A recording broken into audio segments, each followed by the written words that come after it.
I'm Callie Lewis. You're watching Geek Brief TV. This is Brief 311, sponsored by the Nokia N810. Today, Apple released Aperture, its pro photo editing and management application, and Apple TV Take 2. I want to stick to talking about Apple TV because it's a fantastic update. We pointed the camera at the TV and started the update. It took just over 14 minutes to download and restart. Most of the early reviews I've seen online are reporting download and setup times of around 6 to 7 minutes, so I started feeling jealous of other people's bandwidth.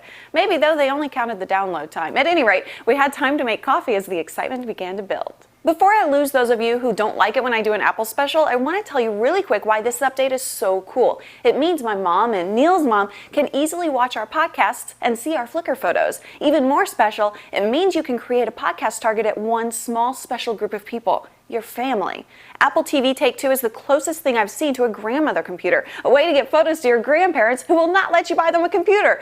I hope people adopt it for that purpose. If that explanation doesn't work, I'll hold up a Zoom. Now, beyond the grandparents, it's pretty darn awesome for the rest of us too. I started by browsing to the movie section to rent an HD movie. Neal and I scrolled through available HD titles and picked the Brave one. It offered an option to preview or to rent either the standard def or the HD version. Since it was a new setup, I had to enter my Apple ID information. That accomplished, the movie started downloading, and at 1%, which took maybe 2.5 minutes, it was available to start watching. It looks incredible, and the 5.1 surround sounds just as good. After movies, I checked out podcasts. The HD version of The Brief is in Favorite HD Podcasts. Thank you guys for that one. I clicked the album art, clicked Brief 310, and then chose to watch rather than download. Neal and I hate our lighting on the Apple TV encoded version, something we're always working to improve. After podcasts, I checked out photos and typed in Callie Lewis to pull up my Flickr photos. Apple TV will use your Flickr photos or someone else's as a screensaver. I have to warn you, it's not a good idea to use Natalie Del Conte's Flickr photos as a screensaver unless you want to get really hungry. That girl takes photos of gorgeous food. I keep telling her, she's trying to torture me.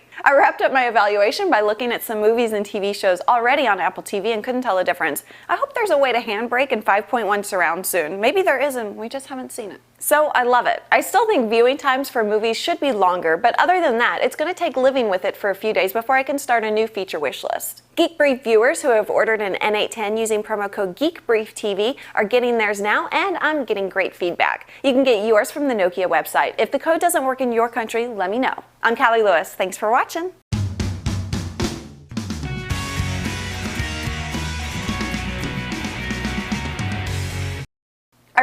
What? I feel like my eyes are really big on this episode. I don't know if it's because I had too much coffee or what, but I'm like, woo! What? Now I'm hungry.